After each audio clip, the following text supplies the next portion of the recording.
말씀은 창세기 21장 1절부터 7절까지 말씀입니다. 창세기 21장 1절부터 7절 말씀 한 절씩 교독하도록 하겠습니다. 제가 먼저 받들어 읽겠습니다.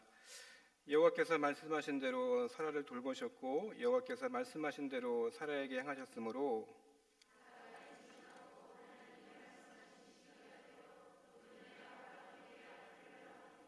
아브라함의 귀에게 태어난 아들 곧 사라가 자기에게 낳은 아들을 이름하여 이삭이라 하였고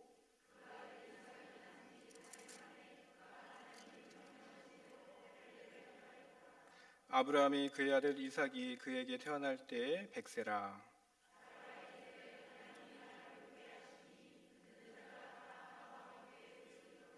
함께 읽겠습니다. 또 이르되 사라가 자식들을 젖먹이겠다고 누가 아브라함에게 말했으리요는 아브라함이 노경에 내가 아들을 낳았도다 하니라. 아멘. 오늘 여수 순천구역 찬양 참 감사했습니다. 그런데요, 내 마음의 한 자리란 노래가 저희 초등 어하나에서 불렀던 노래예요. 혹시 선곡을 누가 했나요? 로이가? 역시 로이가. 네, 알겠습니다. 예, 그거 들으면서 함께 이렇게 공유하면서 찬양하는 분들 모습들을 제가 보니까 다들 웃음들이 한가득 있었던 것 같아요. 찬양을 통해서 또 하나님께서 우리에게 또 은혜와 또 웃음을 주신 것 같습니다. 아이들이 있어서 또 은혜로웠던 것 같고 또 기쁨으로 찬양하셨던 모습들이 참 보기 좋았습니다. 여러분들 찬양하실 때 항상 웃음으로 찬양하시는 우리 성도님들 되시기를 간절히 축원드립니다. 일본의 유명한 개그 음원 중에 그 우스미 게이코라는 분이 계십니다.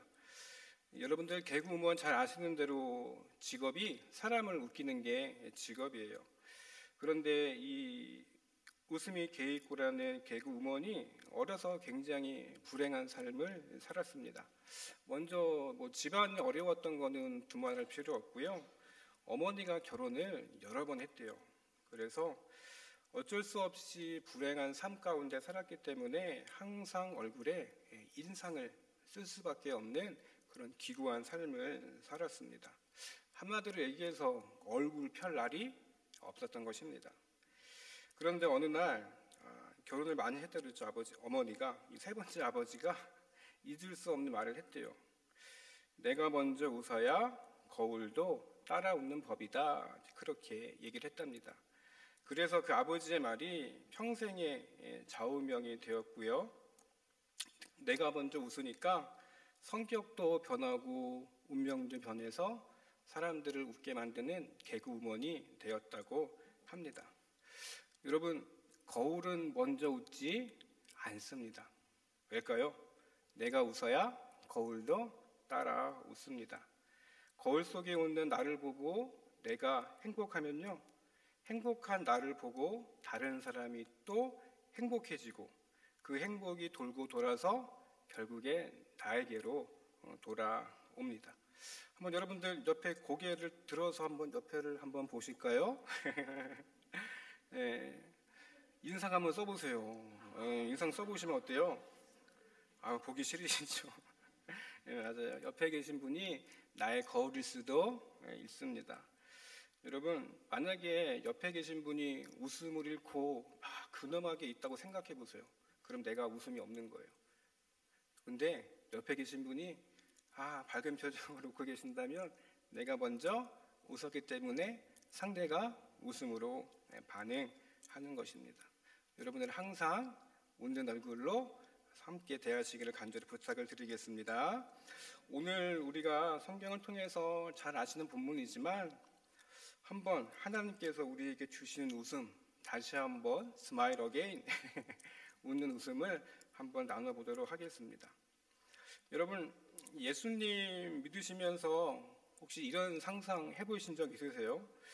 내가 믿고 사랑하는 우리 예수님, 과연 우리 예수님은 어떻게 생기셨을까 한번 상상해 보셨죠? 여러분들 상상하시는 예수님의 얼굴, 예수님의 이미지 하면 어떤 게 떠오르세요? 이제 밖에 그림 보면 큰 성화가 있죠. 하얀 피부에 조각 같은 미모에 금발의 머리를 한 예수님의 그 이미지가 대부분 떠올리실 겁니다. 그런데 실제로 예수님이 사셨던 곳은 팔레스타인, 지금의 중동입니다. 여러분들 아시안컵 할 때 팔레스타인 사람들 보셨죠? 중동 사람들, 요르단 사람들 생긴 거 어때요? 햇빛에 그을려서 얼굴은 구릿빛이고 머리는 좀 뭐랄까 좀 곱슬이죠. 진한 곱슬에 턱은 막 갸름하지 않고 좀 뭔가 좀 사각턱 저처럼 그런 턱들의 이미지들을 아마 보셨을 거예요. 예수님도 아마 그런 이미지가 아닐까 한번 생각을 해보셨으면 좋을 것 같습니다. 예수님 직업이 뭐였습니까, 여러분? 목수셨어요, 맞아요. 목수였어요. 오랜 시간 동안 목수일을 하셨기 때문에 무거운 나무를 다듬고 그래가지고 예수님도 어깨는 이렇게 탁 벌어지고 근육도 좀 있고 이렇게 손에는 굵은 살이 많지 않았을까 그런 생각도 해봤습니다. 예수님이 광야에서 5천 명을 상대로 또 설교도 하셨잖아요, 그렇죠? 설교도 하시면서 작은 체구는 아니실 것 같고 큰 덩치에 큰 성량의 우리 김 집사님처럼 큰 성량의 그런 설교를 하지 않았을까라는 생각을 해보게 됩니다.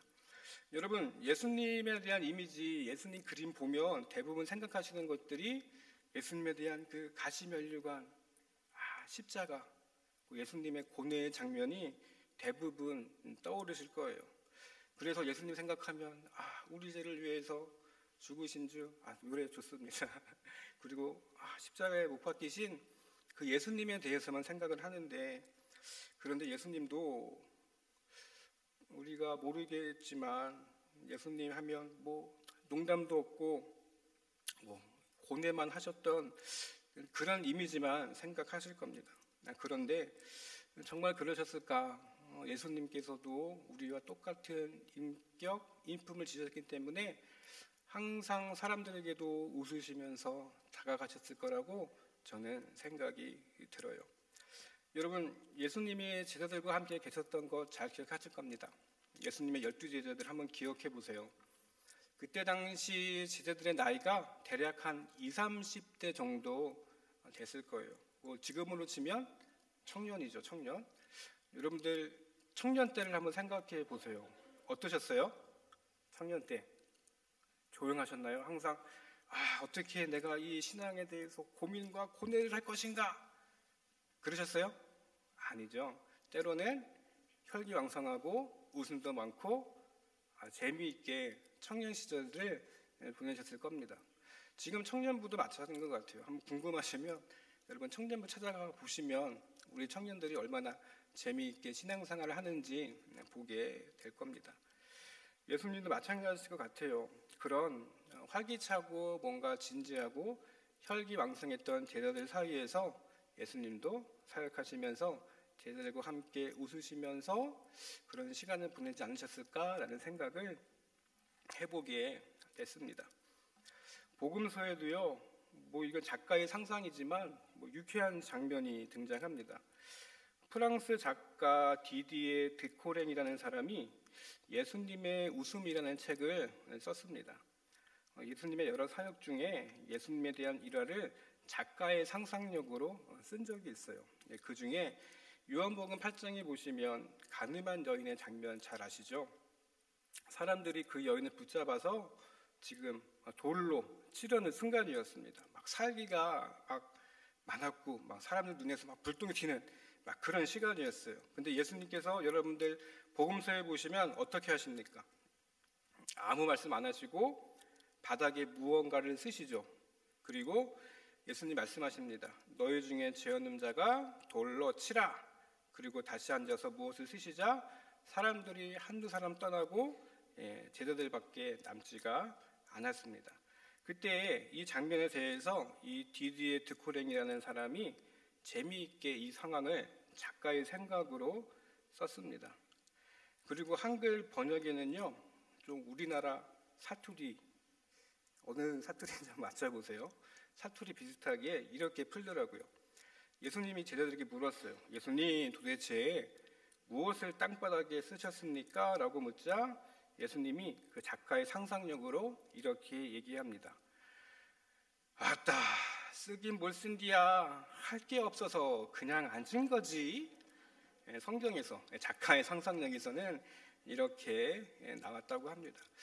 예수님도 때로 생각해 보면 유쾌한 면이, 우리를 우애하는 면이 있으리라 생각이 들어요. 여러분, 하나님도요, 참 어떻게 보면 참 재미있으시고 유쾌한 분인 것 같습니다. 하나님께서 천지를 창조하신 다음에 한꺼번에 다 만들어 놓고 한꺼번에 좋았다 말씀하지 않으시고 하루하루 창조하시면서 그날마다 보기 좋았더라 그렇게 말씀하셨어요. 여러분, 어떤 게 느껴지세요? 하나님의 웃음 같은 게 느껴지시죠? 맞아요. 하나님의 성품도요, 항상 기뻐하고 잘 웃는 성품인 것 같아요. 그래서 성경에서도 하나님의 성품을 따라 만들어진 우리에게도 말씀하십니다. 항상 기뻐하라. 이것이 누구의 뜻이다? 하나님의 뜻이다. 그렇게 말씀합니다. 잘 웃으며 사는 것이 누구의 뜻이라고요? 맞아요. 하나님의 뜻입니다.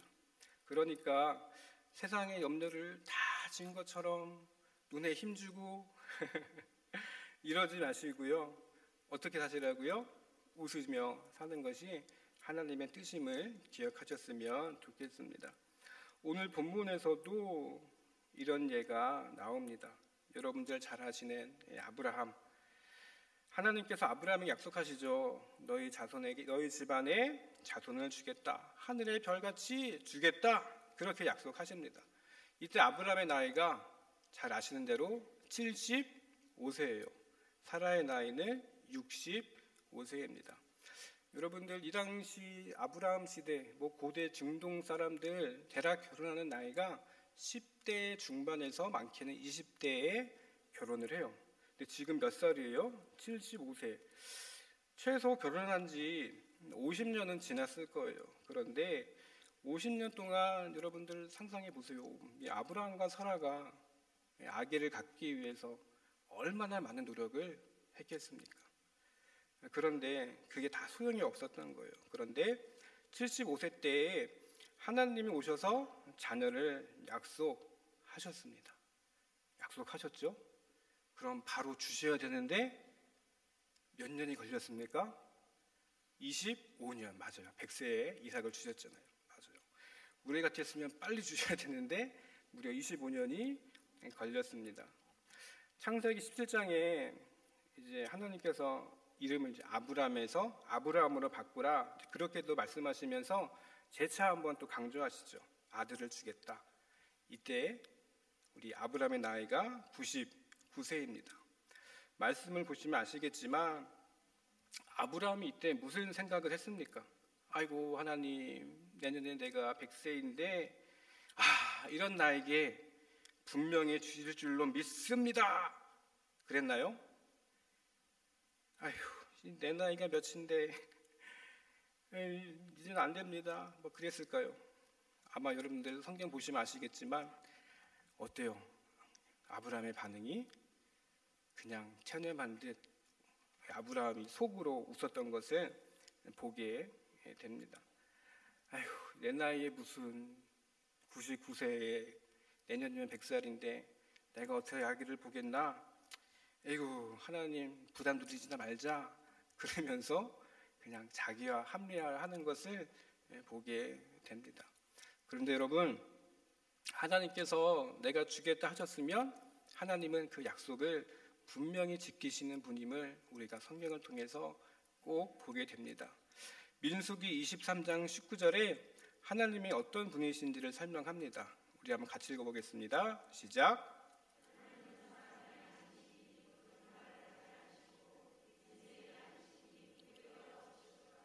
어찌 그 말씀하신 바를 행하지 않으시며 하신 말을 있음을 싱하지 않으시랴. 아멘. 하나님은 이런 분이세요. 하나님께서 아브라함이 99세 때 나타나셔가지고 하신 말씀을 이 아브라함이 분명히 들었습니다. 과거에도 들었어요. 75세 때도 들었고 99세 때 또 듣습니다. 그런데 75세 때는 믿을만 했어요. 그런데 시간 지나다 보니까 사람인지라 의심이 생긴 겁니다. 아브라함이 그 말씀을 믿지를 못한 거예요. 받지를 못했습니다. 하나님, 내년에 내가 100세인데 그리고 사라는 90세인데 어떻게 이 나이에 자녀를 갖겠습니까? 이거 주책 아닙니까? 하면서 아브라함이 웃습니다. 속으로 웃습니다. 하나님이 그것도 다 아십니다. 그리고 창세기 18장에 보시면 천사가 나와서, 하나님의 사자들이 나와서 한 번 더 얘기합니다. 내년 이맘때 내 아내 사라에게 아들이 있으리라. 이번에는 옆에 있던 사라가 웃습니다. 둘 다 웃었어요.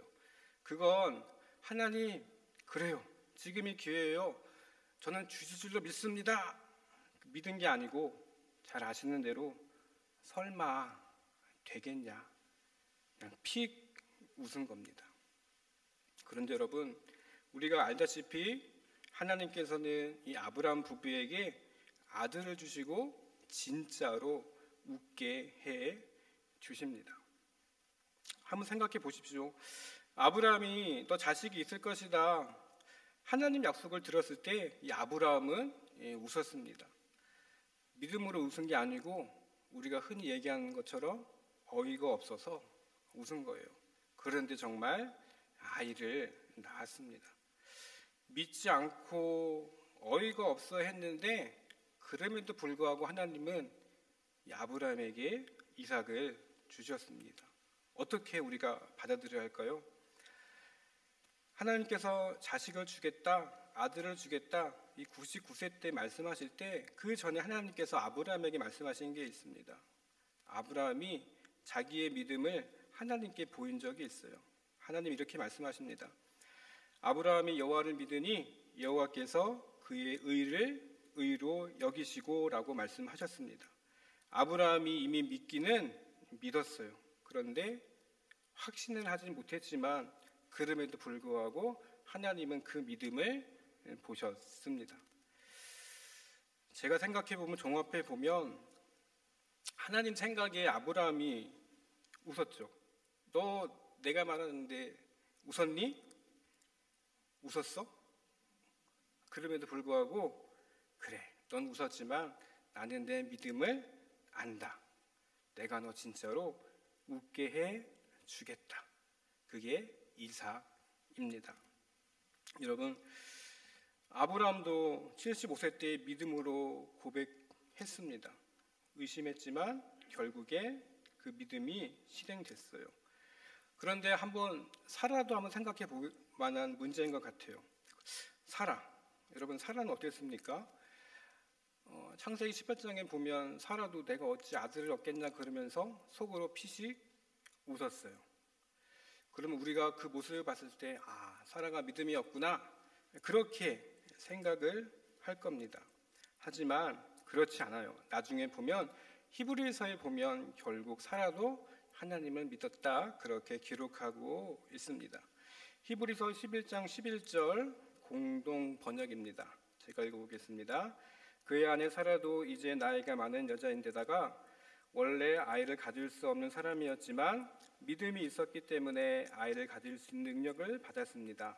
사라는 약속해 주신 분을 진실한 분으로 믿었던 것입니다. 아멘. 처음에도 사라도요 믿지를 못했습니다. 내 나이가 몇인데, 그런데 결국에 시간이 지나면서 하나님을 믿게 된 것입니다. 하나님을 붙잡았습니다.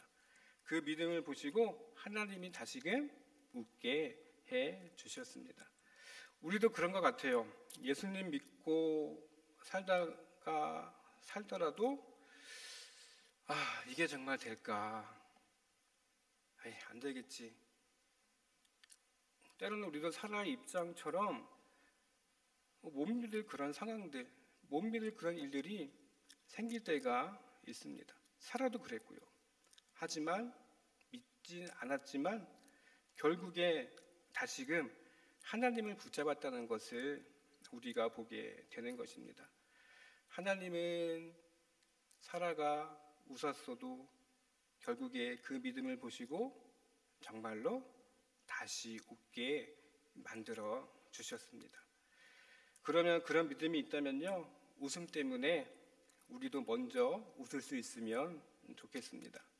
우리 믿음 때문에 하나님 믿으니까, 된 줄로 믿으니까 여러분들 먼저 웃으시면서 하나님 앞에 여러분들의 마음을 들으셨으면 좋겠습니다. 여러분 다 여기 예배당 나오셨어요. 교회 오시죠? 교회 나와서 너무 인상 쓰지 마세요. 아까도 얘기했지만 눈에 너무 힘주시고 너무 경건한 것도 좋지만 그래도 웃으시면서 여러분들 그렇게 주님을 예배하셨으면 좋겠습니다. 어느 마을에 꽃집 두 곳이 있었대요. 한 집은 가게도 작고 꽃도 많이 없었지만 단골들이 많았답니다. 다른 한 집은 가게도 크고 예쁜 꽃도 많았지만 장사가 잘 안 됐대요. 이 큰 집의 주인이 이렇게 생각을 했답니다. 참 이상하다. 도대체 저 가게는 무슨 꽃이 있기에 단골들이 저렇게 많을까라고 생각을 했대요. 그래서 장사가 안 되는 집이 가게를 더 넓히고 더 많은 꽃을 들여놨답니다. 며칠은 물건이 잘 팔리는 것 같았는데 시간이 지나니까 사람들의 발길이 다시 뜸해졌대요. 한참 뒤에 알았답니다. 그 조그만 가게가 장사가 잘 되는 이유는 돈을 안 받고 덤으로 주는 주인의 웃음꽃이 있었기 때문에 장사가 더 잘 됐다고 그렇게 쓰여 있더라고요. 세상도요, 여러분 웃는 사람을 신뢰합니다. 여러분 하나님 신뢰하시면요, 하나님 앞에서 웃으시기를 간절히 축원드립니다. 그러면 하나님 얼마나 기뻐하시겠습니까? 히브리서 11장 말씀 잘 아시죠? 믿음은 바라는 것들의 실상이요 보이지 않는 것들의 증거니라고 그렇게 쓰여 있습니다. 여기에 좀 제가 상상력을 더해서 한번 써봤어요. 믿음은 분명히 이루실 하나님을 보고 먼저 웃을 것이니 미리 웃음으로 웃으면 하나님이 우리를 웃게 해 주실 것입니다 라고 한번 적어봤습니다. 여러분 먼저 웃으시기를 축원드립니다. 어떤 의과대학 연구팀에서 어린아이와 어른의 웃음에 대해서 연구를 했대요. 재밌는 사실은 우리 아기들, 어린아이들이 하루에 웃는 횟수가 400번 웃는다고 합니다. 까르르 애들 잘 웃잖아요. 그런데 여러분들 어른이 되면 하루에 몇 번 웃는지 아세요? 15번에서 20번 정도 웃는데요. 너무 많이 줄어들죠, 여러분? 그 이유가 뭘까 보니까 인간은 기쁨과 웃음 속에서 태어납니다. 그런데 점점 시간이 지나면서 기쁨과 웃음을 잃어버린 채 삶이 끝나버리고 만대요. 어렸을 때는 잘 웃던 사람이 기쁨을 상실한 채 웃음을 잃어가는 이유가 잘 아시는 대로 삶의 한계 때문에, 거기서 오는 불안과 염려 때문에 웃음을 점점 더 잃는다, 그렇게 연구진이 이야기를 했습니다. 여러분 웃으시기를 바랍니다. 여러분 우리 하나님은요, 믿음을 가지고 먼저 웃으면 우리를 진짜로 웃게 하십니다. 그러니까 여러분들 교회 오시면 항상 웃으시기를 바라요. 아까도 얘기했죠. 눈에 힘 빼시고 입술을 조금 올리시고 웃으셨으면 좋겠습니다. 여러분 교회가 하나님의 천국을 맛보는 공동체다, 그렇게 말을 많이 합니다. 우리가 웃고 또 상대에게 웃음을 줘야 서로 간에 그런 웃음이 바이러스처럼 확 퍼져가는 거예요. 그렇기 때문에 교회가 아름다운 이유 중에 하나가 서로가 서로를 향해서 웃어주는 그런 귀한 공동체이기 때문에 더 귀한 줄로 믿습니다. 여러분 믿음으로 정 못 믿겠더라도 웃을 일이 없더라도 믿음으로 웃으셨으면 좋겠습니다. 그러면 하나님께서 진정 우리 심령 가운데, 여러분들의 삶 가운데 웃는 일로 채워 주실 줄로 간절히 저는 믿습니다. 기도하겠습니다. 하나님, 저희가 예수님을 믿고 십자가의 보혈로 하나님 나라의 자녀가 되었습니다. 천국 같은 고략교회를 우리에게 허락해 주셨습니다. 참 좋은 믿음의 선배들, 또 믿음의 공동체를 우리에게 주셨습니다. 그런데 우리가 이 땅에 살면서 세상 일로, 그리고 내 마음의 부딪힘 때문에 웃음을 잃고 신경도 쓰고 마음도 쓰고 인상을 쓰는 시기 가운데 살아가고 있습니다. 하나님, 우리 가운데 함께해 주시고 해결해 주심을 믿고 우리가 주님 주시는 은혜 가운데 웃음을 잃지 않고 살아가는 그런 공동체 내 자신이 되게 도와 주시옵소서. 그래서 하나님, 우리가 믿음으로 먼저 웃으면 하나님의 방법으로 은혜롭게 해결해 주실 줄 믿습니다. 결국 더 크게 웃는